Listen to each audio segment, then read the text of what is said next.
آج ان کو گرفتار کیا گیا ہے 9 مئی کے مقدمات میں، 12 مقدمات میں گرفتار کیا گیا. بظاہر انہوں نے آج کورٹ کو یہ بتایا کہ میں تو 9 مئی کو کراچی میں تھا، آغا خان ہاسپٹل میں اپنی وائف کے پاس تھا. لیکن یہ آپ کو لگ رہا ہے کہ ان کو الیکشن میں حصہ لینے سے روکنے کی کوشش ہے؟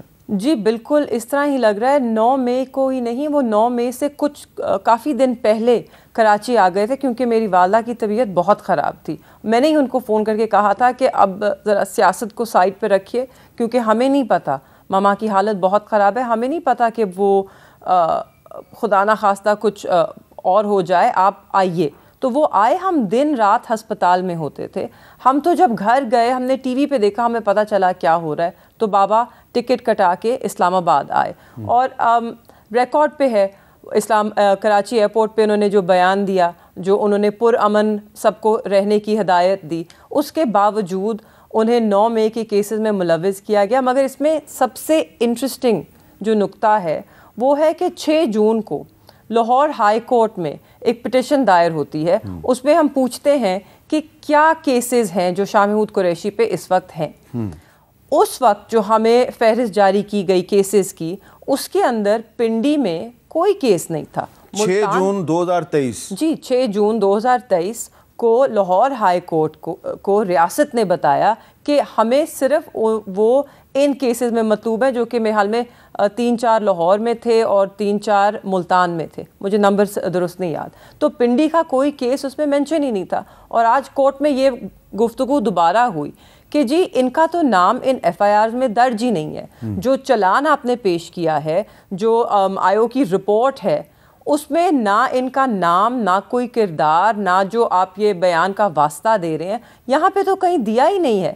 تو اب دلچسپ بات یہ ہے اور افسوس کی بات یہ ہے، دیکھیں ہم سب 9 مئی کی مذمت کرتے ہیں، اور آج آپ نے بیرسٹر گوہر جو چیئرمین ہیں ہماری جماعت کے، ان کا بیان بھی سنا ہوگا. وہ کہہ رہے ہیں کہ اگر 10,000 لوگ ملوث ہیں 9 مئی میں تو یہ بہت بڑا ثانیہ ہے، اور اس پہ بہت بڑی انویسٹیگیشن ہونی چاہیے کہ اتنا بڑا ثانیہ ہمارے ملک میں کیسے ہوا. اب اس کو مد نظر رکھتے ہوئے 9 مئی کو افسوس سے کہنا پڑ رہا ہے کہ اس کو سنجیدگی سے نہیں لیا جا رہا. اگر تو واقعی ہم سنجیدہ ہیں تو ہم اس کو انویسٹیگیٹ کریں گے. جو لوگ ملوث تھے انہیں ہم پروسیکیوٹ کریں، ان کو سزا دیں، کیونکہ یہ بالکل ہی قابل مذمت ہے کہ آپ ریاستی تنصیبات کو، فوجی تنصیبات کو، ریاست کے کسی بھی ملک کے شہر کے کسی شہر کے بھی کسی بھی مونیومنٹ کو اس طرح ڈسٹروائے کریں، آگ لگائیں. ہم ایک پرامن جماعت ہیں، ہم تو کہتے رہے ہمارا اس میں کردار نہیں ہے، مگر آج اس کو بہانہ بنا کر آپ ایک پولیٹیکل وچ ہنٹ کر رہے ہیں. اب دس از پولیٹیکل وکٹمائزیشن ہو رہی ہے. اب اس کو بہانہ بنا کے جب آپ کا دل چاہتا ہے آپ لوگوں کے نام ڈال دیتے ہیں، سپلیمنٹری لسٹ نکال دیتے ہیں. اب پروف ایویڈنس کچھ نہیں ہے. اچھا آپ کہہ رہی ہیں کہ 6 جون کو لاہور ہائی کورٹ میں جو لسٹ پیش کی گئی جی شاہ محمود قریشی صاحب کے خلاف مقدمات کی، تو اس میں 9 مئی کے مقدمات نہیں تھے. پنڈی سے ریلیٹڈ کوئی مقدمات نہیں تھے. پھر تو آپ کا کیس بڑا مضبوط ہے. پھر آپ جب اس پہ پٹیشن دائر کریں گے ہائی کورٹ میں یا سپریم کورٹ میں تو ریلیف تو مل جائے گا. اسی لیے آج انہیں فزیکل ریمانڈ نہیں ملا. وہ تو 30 ڈے فزیکل ریمانڈ چاہ رہے تھے. اچھا 30 دن کا فزیکل ریمانڈ پروسیکیوشن نے مانگا، ان کو نہیں ملا آج. تو اور اگر آپ جج صاحب کا آرڈر پڑھیں آج کا، اس میں انہوں نے یہی لکھا ہے کہ کوئی شواہد موجود ہی نہیں ہے. تو اس لیے ہم جوڈیشل ریمانڈ پہ بھیج رہے ہیں سارے کیسز میں، اور 12 نہیں آئی تھنک 13 ہیں. ایک اٹک کا بھی کیس انہوں نے ڈال دیا ہے. تو ایک بندہ کہاں کہاں ہو سکتا ہے، یہ بھی تعجب کی بات ہے. کل جب ان کو ڈیرہ جیل سے گرفتار کرنے کے لیے پولیس وہاں پہ آئی تھی تو وہ جیب سے سپریم کورٹ کا آرڈر نکال کے دکھا رہے تھے سب کچھ، پھر اس کے باوجود ان کو گرفتار کر لیا گیا. تو ایسا نہیں لگ رہا کہ عدالتیں تو آپ کو ریلیف دے رہی ہیں لیکن جو پولیس ہے وہ عدالتوں کی بات نہیں سن رہی؟ تو آج اس لیے میں نے سپریم کورٹ سے قاضی فائز عیسیٰ صاحب ہیں چیف جسٹس آف پاکستان، منصور علی شاہ صاحب ہیں، اطہر من اللہ صاحب ہیں، یہ 3 وہ چیف جسٹسز ہیں جو تھرو آؤٹ پاکستان ہر کوئی کہتا ہے کہ کانسٹیٹیوشن اور سول لبرٹیز کے اگر کوئی ڈیفینڈرز ہیں وہ یہ ہیں. This is the last line of defence for civil liberties in Pakistan. تو آج میں نے ان سے یہی اپیل کی ہے کہ آپ دیکھیے کس طرح ایک انسیڈنٹ کو استعمال کر کے ایک تو پولیٹیکل وکٹمائزیشن ہو رہی ہے ایک الیکشن کے ماحول میں، اور دوسرا کہ آپ کے احکامات کی کس طرح نفی کی جا رہی ہے. جیسے میرے خیال میں جبران ناصر صاحب نے ٹویٹ بھی کیا ہے کہ یہ جو دھکے کل شاہ محمود قریشی صاحب کو دیے گئے ہیں یہ ان کو دھکے نہیں دے رہے تھے, یہ سپریم کورٹ کو اور اس کے آرڈر کو دھکے دیے جا رہے تھے.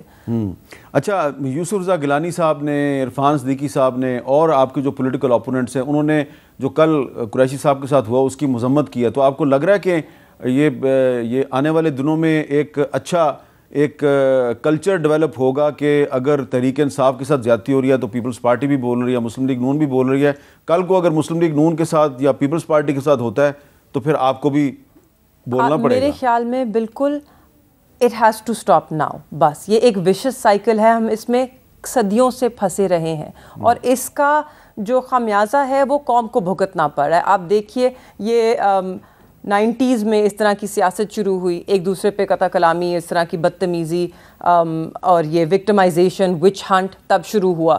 یہ چلتا گیا اور یہ جیسے چلتا گیا اور مزید سخت ہوتا گیا. آج ہم یہاں تک پہنچ گئے ہیں. اب اگر یہاں سے ہمیں آگے جانا ہے تو اس سب کو یہیں پر ختم ہونا ہوگا. یہ عارف علوی صاحب نے بھی شاید انہوں نے ٹویٹ کیا ہے, انہوں نے بھی کہا ہے it has to stop now and why not today. بس کر دیجیے تاکہ ملک آگے بڑھ سکے. اچھا, آج شاہ محمود قریشی صاحب کے حق میں سندھ میں کچھ مظاہرے ہوئے ہیں کیونکہ وہ ایک گدی نشین بھی ہیں, تو جی بالکل, آپ کو کوئی اطلاع ملی کہ پنجاب میں یا ملتان میں کوئی ایسا مظاہرہ ہوا؟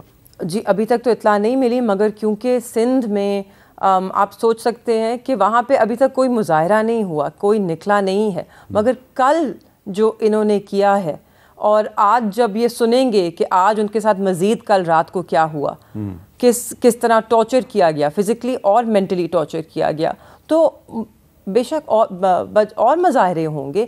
وہ دیکھیے گدی نشین ہیں غوثیہ جماعت کے, جو ایک بہت بڑی جماعت ہے, برِ صغیر کی سب سے بڑی جماعت میں سے ایک ہے. ماضی میں اس کا صرف ایک ہی مثال ملتی ہے اور تب برٹش راج تھا, گوروں کا راج تھا, ایک امپیریل پاور تھی جس نے اس طرح کی حماقت کی. وہ تو چلے گورے تھے, وہ تو سمجھتے نہیں تھے, یہ تو ہمارے اپنے ہیں, ہم اپنے لوگ ہیں نا, سب آپس میں بیٹھے. آج کورٹ میں شاہ محمود قریشی صاحب کچھ دیر کے لیے آپ دیدہ ہو گئے, ان کی آنکھوں میں آنسو آ گئے تھے, وہ کیوں, وہ اس کی کیا وجہ ہے؟